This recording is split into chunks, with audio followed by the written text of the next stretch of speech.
before the All-Star/Olympic break. 2 versus Connecticut, sandwiching 2 against the Sky. Very familiar competition. So beyond the obvious 4 wins, what goals have you put forward for this team for 24? Yeah, obviously they're 2 opponents that are very physical. So it's us bringing that toughness. But really, in the end, it's just being way better than what we were last game against Indiana. It's a game that we let slip through our fingers here, and making sure that we're locked in 100%, 150% for every opponent, every quarter. And starting tonight, we'll focus on Chicago tomorrow, but just making sure we're very intentional and we're competing and executing at a high level. Awesome. Coach, we just saw the stats report with the 9th being ruled out. Can you update us on? Yeah, she woke up, her knee was a little bit puffy today from the bus trip, and we were on a back-to-back. So it was wise for her to not play today, and hopefully she could go tomorrow.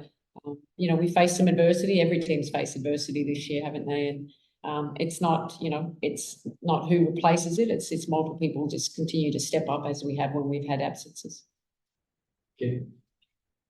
So, obviously, an 11 o'clock game, early one here.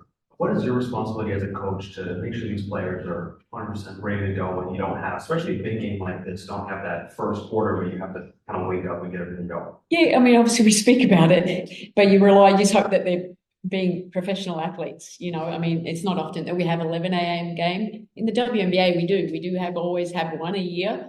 We've had some 1 p.m. games, and it's more about how important each game is, regardless of what time it is. So I just, lock in. Like, what do you need to do? Get to bed early, get up early.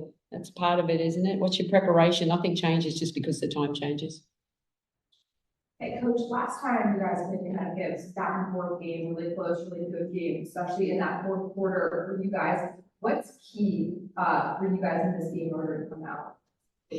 Yeah, look, I think they're a very physical team and they're a tough team. Where can we exploit them? And we've got to be locked in defensively, knowing your personnel, protecting the paint as much as we can, taking care of the ball. They're very good if they turn you over and get out and run and transition. Just having discipline in that area, and how do we space the floor? And hopefully we're making our shots. We didn't make many last game. We got a lot out, but we need to have a good balance of inside-outside attack. Coach, we were here a month ago. John Quell had a big night. When she's going, how does that change your team? Yeah, we're probably an even better team when she's going. And that's always critical for us. It's like, even if she's having a tough night, how do we get her going? So we've spoken a little bit about that. That's part of JJ too, her mentality, making sure that she can get herself into it. But look, she's so versatile. You see, in the last game we spaced her a fair bit.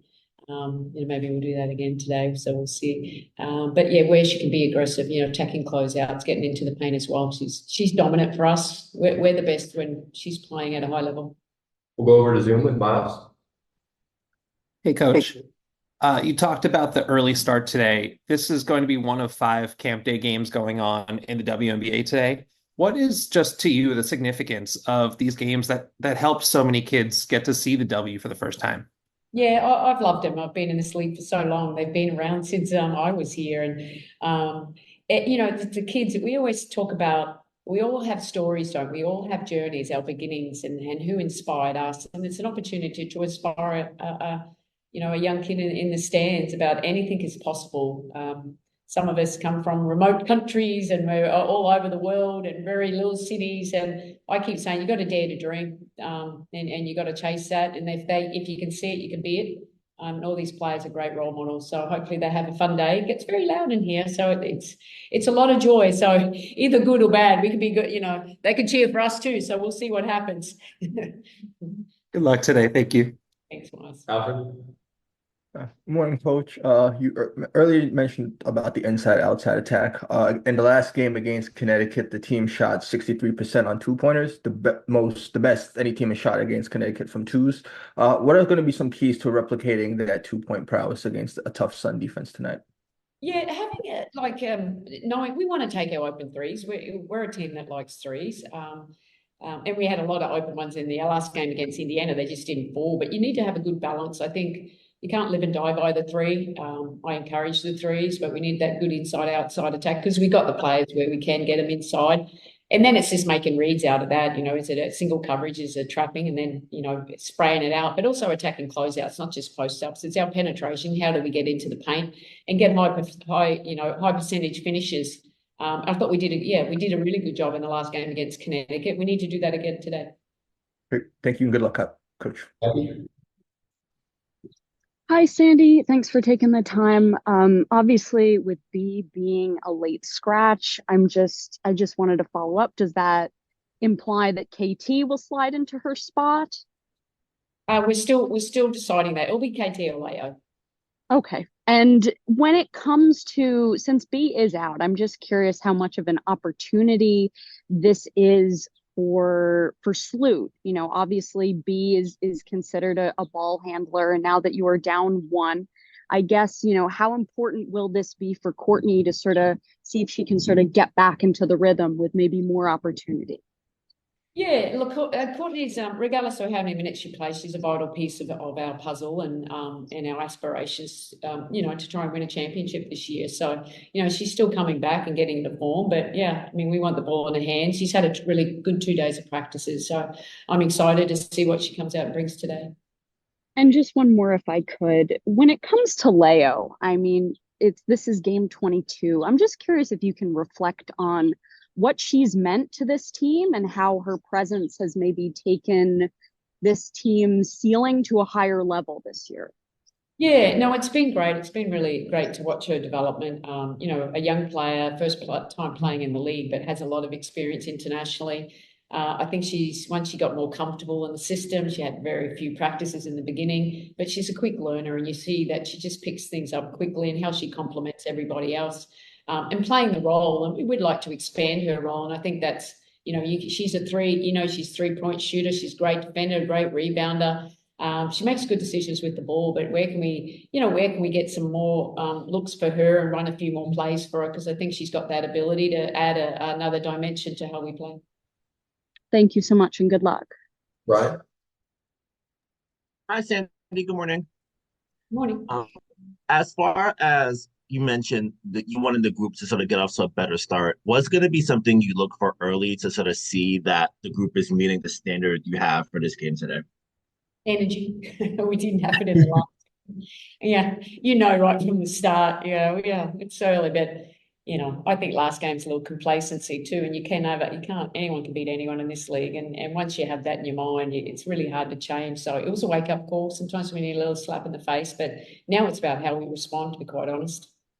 Yeah, and seeing a team like Connecticut for the second time this season, how much of the last matchup do you guys sort of like rely on as far as like how you're preparing as far as like contesting them in the paint and things like that? Is it just you try to replicate as much as you did the first time, or is it just a little bit different, accounting for Connecticut being on a bit of a better run?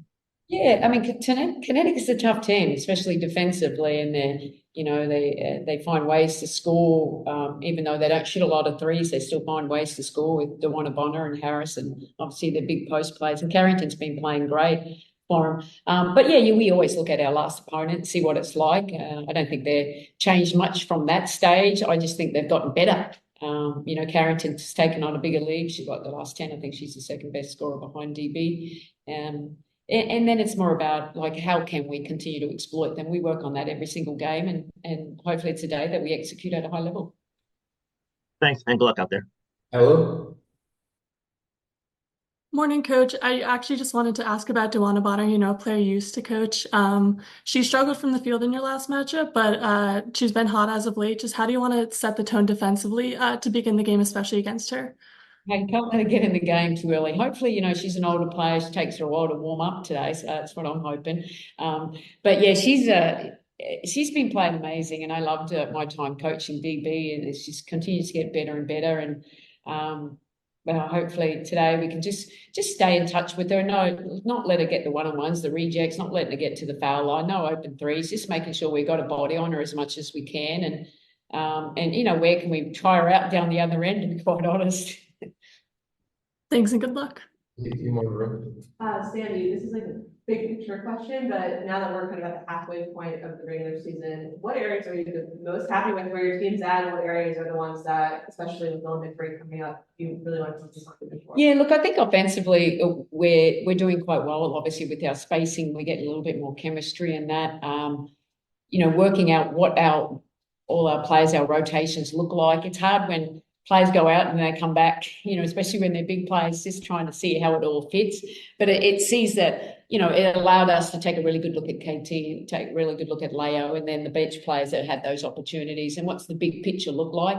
Offensively, we can continue to grow. We haven't nowhere near peak, and we don't want to peak right now, but we need to get more consistency in our game. And I think it's more offensively, we're quite good in that regard. Obviously, early in the year, we didn't shoot the three very well, and we're going to shoot the three just fine. But now we've kind of, we haven't shot it as well the last few games, but that's not a problem. For me, it's more like you have to hang your hat on defense, and that's an area we can get better at. We can be great at times, and then we can be very average at times. So it's just making that commitment. We'll finish with Jeff. Hey, Coach, one more for me. This team just had a 5-game winning streak, but it feels like they somehow lost ground in chasing the number 1 seed. So how does your mantra of don't get too high or too low, or other words of wisdom for you, keep this team on pace for its goals, especially when it comes to factors being under control? Yeah, look, and that's the big thing, isn't it? It's a long season. It's about just playing one game at a time, and let's just win today. It's just win today. That's it. Win the moment. And that's what you need to focus on, and how we can continue to get better. But as long as we're committing, buying into what we're trying to do and then doing it together, we're in good shape. And it's no use getting high or too low. It's a long season. I'm not. We got to stay balanced, and it's more about be pissed off the way we play, but what do we do and come back? It's more be process driven. I think that's important for us, and hopefully that if we do that, we focus on that, our goals will happen for us. Appreciate your time. Thanks, guys. Thanks, Coach. Thank you.